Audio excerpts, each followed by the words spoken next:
नमस्कार दोस्तों, मैं हूं CA Harish and welcome back to my channel. आज हम डिस्कस करने जा रहे हैं इन्वेस्टमेंट इन शेयर मार्केट। उसके लिए आपको कौन से पॉइंट्स कंसिडर करने चाहिए वो मैं आपको डिटेल में ये वीडियो में शेयर करने वाला हूं। तो ये वीडियो काफ़ी आपको हेल्पफुल रहने वाला है ताकि आपको जो शेयर मार्केट का इन्वेस्टमेंट है उसमें कंप्लीट ग्रोथ और इनकम भी काफ़ी आप कर पाओ। उसमें फर्स्ट पॉइंट है, आपको पहले ही डिसाइड करना पड़ेगा कि आप इन्वेस्टर बनना चाहते हो या ट्रेडर बनना चाहते हो। ट्रेडर मतलब कि आप शेयर की जो डिलीवरी है वो नहीं ले रहे हो और जो प्राइस डिफरेंस है उसका ही बेनिफिट या लॉस आप लॉस या बेनिफिट जो है वो ही आप लेना चाहते हो, उसको बोलेंगे हम लोग ट्रेडर। और इन्वेस्टर मतलब कि आपको अगर आज इन्वेस्ट कर लिया तो फिर आप डिलीवरी ले लिया और फिर 5 साल 10 साल 2 साल जो भी आपकी इन्वेस्टमेंट स्ट्रेटेजी है वो हिसाब से आप अपना होल्ड करके फिर बाद में जब आपको जो प्राइस इंक्रीमेंट या प्राइस इंक्रीमेंट मिले तब आप सेल करते हो, उसको बोलेंगे हम इन्वेस्टर।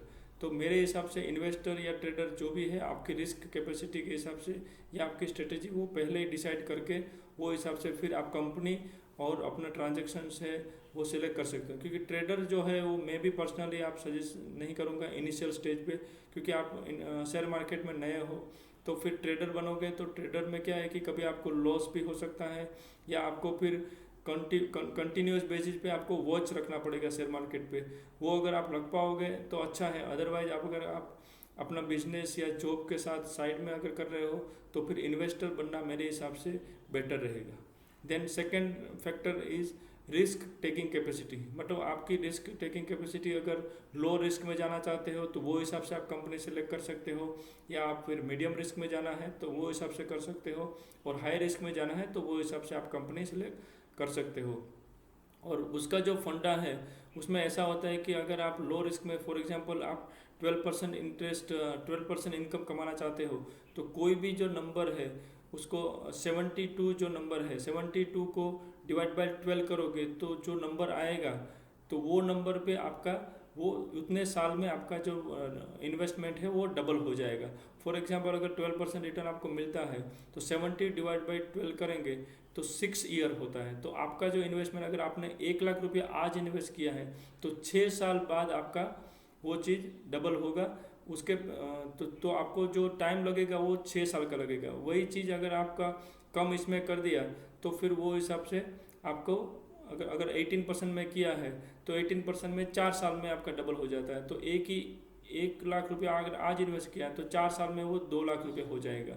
वैसे 2 लाख का 4 लाख हो जाएगा फिर अगले 4 साल में। तो वो हिसाब से आप अपना इन्वेस्टमेंट स्ट्रेटेजी अपने रिस्क कैपेसिटी के हिसाब से, और रिस्क जितना ज़्यादा लोगे उतना ज़्यादा रिटर्न मिलेगा, और वो हिसाब से फिर आपका डबल भी पोर्टफोलियो जो है वो भी आपका डबल भी हो सकता है। मगर उसमें रिस्क ये भी है कि आपको लॉस भी होने का चांस है। तो वो डिसाइड करके फिर अपना इन्वेस्टमेंट डिसाइड कर सकते हैं। देन इंडेक्स कंपनी आपको सिलेक्ट करनी है या companies with high growth potential. इसमें दो चीज़ होता है, जो भी इंडेक्स कंपनी जो है टॉप 50 जो इंडेक्स कंपनी है निफ्टी या अपनी बीएससी की जो है वो वाली जो कंपनी है वो ऑलरेडी एक सर्टेन स्टेज पे ऑलरेडी पहुंच गई और बहुत ही लार्ज कंपनीज है तभी वो आज टॉप 50 में है। तो उनका ग्रोथ होने का चांसेस, क्योंकि वो लोग रिस्क भी लेते हैं मगर उनका जो ग्रोथ होने का चांसेस कम होता है, तो आपको जो रिटर्न मिलेगा वो थोड़ा लो रिस्क या मीडियम रिस्क के हिसाब से रिटर्न मिलेगा। मगर अगर आप यही चीज़ अगर न्यूली स्टार्टअप है कोई कंपनी है कि उसमें ज़्यादा ही ग्रोथ पोटेंशियल है, ज़्यादा उसका जो प्रोडक्ट है या सर्विस है वो एकदम मार्केट में नई है, तो उसमें अगर आप इन्वेस्ट करोगे तो आपका जो इन्वेस्टमेंट का जो ग्रोथ है उसका चांसेस काफ़ी हद तक ज़्यादा रहेगा। तो वो डिसाइड करके अपना स्ट्रेटेजी डिसाइड कर सकते हो कि आपको इंडेक्स कंपनी में इन्वेस्ट करना है या अपना हाई ग्रोथ पोटेंशियल है, भले ही वो छोटी कंपनी है स्मॉल कैप कंपनी है तो भी आप इन्वेस्ट करोगे तो उसमें आपको ग्रोथ पोटेंशियल ज़्यादा है।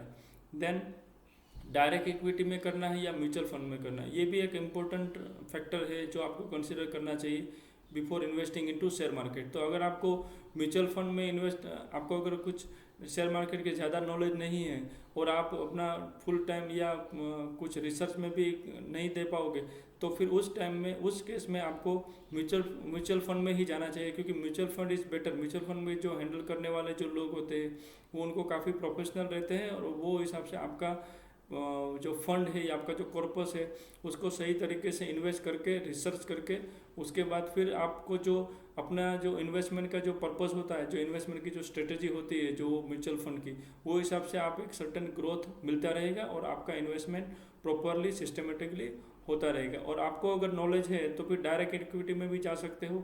डायरेक्ट इक्विटी में आपको आप रिस्क ये ले रहे हो कि आपका अगर डिसीजन है वो फिर कभी अगर गलत हो गया तो फिर आपके लिए लॉस भी हो सकता है, और फ़ायदा हो गया तो फिर आपको ट्रिमेंडस बेनिफिट भी हो सकता है। तो that is direct equity versus mutual fund. Then next is investment objectives क्या है, आपको डिविडेंड अर्न करना है या ग्रोथ चाहिए, वो हिसाब से भी आप अपने शेयर्स या आपकी स्क्रिप्ट है वो सिलेक्ट कर सकते हो।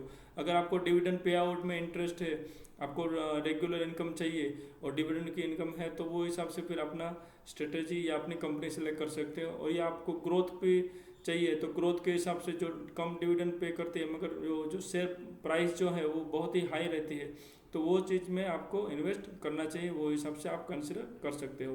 Then next is know the current and future earning prospects of the company. ये बहुत ही इंपॉर्टेंट चीज़ है।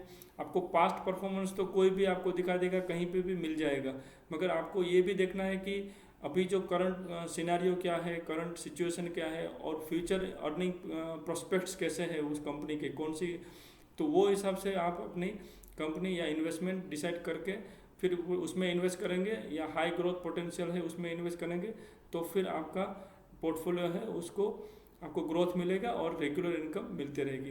देन प्राइस रेंज, ये भी बहुत ही इंपॉर्टेंट है, क्योंकि आप अगर कहीं पे भी आप कोई भी वेबसाइट पे जाके देखोगे, जैसे moneycontrol.com है या बाकी जो है उसमें आप देखोगे तो उसमें एक प्राइस रेंज भी मिलेगा आपको, या फिर आपका जो डीमेट अकाउंट थ्रू भी जाओगे तो उसमें भी आपको 52 वीक्स लो, 52 वीक हाई, वो सब प्राइस है वो कंसिडर करके ही आप अपना इन्वेस्टमेंट है वो करिएगा।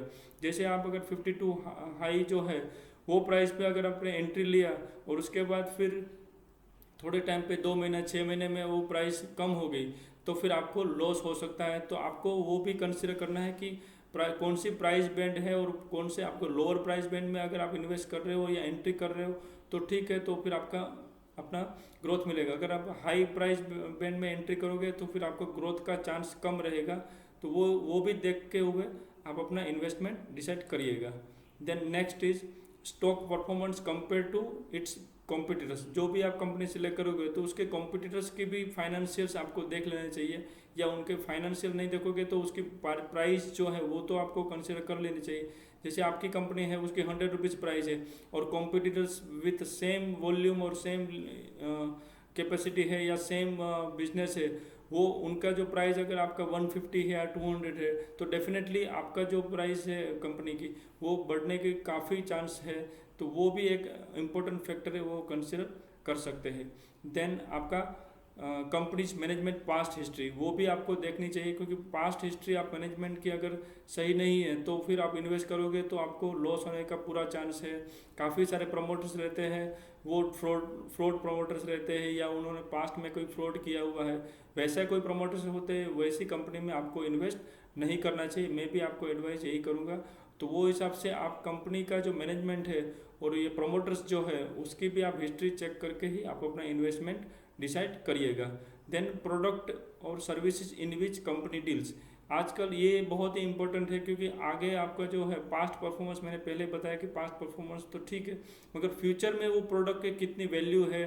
जैसे अभी आप अगर आप देखें तो अभी सोलर है या अदर रिन्यूएबल एनर्जी है, उसमें काफ़ी ये अभी गवर्नमेंट की भी जो पॉलिसीज है वो हिसाब से काफ़ी सपोर्ट करते हैं और बिजनेस के ग्रोथ के चांसेस ज़्यादा है। तो वो वाले सेक्टर या वो वाली कंपनीज में आप इन्वेस्ट करोगे तो आपको उस शेयर मार्केट में प्राइस है उसका बेनिफिट मिलेगा और ग्रोथ का चांस काफ़ी रहेगा। जैसे पावर, अभी आप इलेक्ट्रिक व्हीकल या इलेक्ट्रिकल चीज़ें हैं उसमें काफ़ी अभी ग्रोथ का चांस है और फ्यूचर भी ब्राइट है, तो वैसी कंपनी में आप इन्वेस्ट करोगे। पावर है, इलेक्ट्रिसिटी है, फिर रिलेटेड जो भी एंसिलरी जो भी कंपनीज होती है, ये तो मैं जस्ट एग्जांपल दे रहा हूँ, मैं कोई ओपिनियन नहीं दे रहा हूँ, जस्ट आपको मैं बता रहा हूँ कि वो वाला चीज़ जो है वो कंसिडर करके आपको इन्वेस्टमेंट करना चाहिए। देन गवर्नमेंट पॉलिसीज़ भी काफ़ी हद तक इम्पोर्टेंट है, क्योंकि कुछ गवर्नमेंट पॉलिसीज़ ऐसी है जिसमें वो जो कंपनीज है वो उसका बिजनेस को अगर हार्म कर रही है तो वो वाला चीज़ को देखते हुए आप अपना इन्वेस्टमेंट या अपना कंपनी है वो सिलेक्ट करना चाहिए। ये जो है ये फैक्टर आपने अगर कंसिडर कर लिए तो आपको इन्वेस्टमेंट का काफ़ी चांस है कि इन्वेस्टमेंट जो भी जहाँ पे भी आप इन्वेस्टमेंट कर रहे हो उसमें कंप्लीट आपको ग्रोथ मिलेगा और कोई लॉस का चांस आप नहीं होगा। तो ये बहुत ही इंपॉर्टेंट कुछ फैक्टर्स है जो मैंने आपके साथ शेयर किया हूँ। मैं आशा करता हूँ कि ये वीडियो आपको ज़रूर पसंद आया होगा और काफ़ी यूज़फुल और हेल्पफुल लगा होगा। तो ये वीडियो को ज़रूर लाइक और शेयर कर दीजिएगा और मेरे चैनल को भी सब्सक्राइब कर लीजिएगा ताकि आपको regularly financial and other tax related tips and advice आपको रेगुलरली मिलते रहेंगी। Thank you. जय हिंद, जय भारत।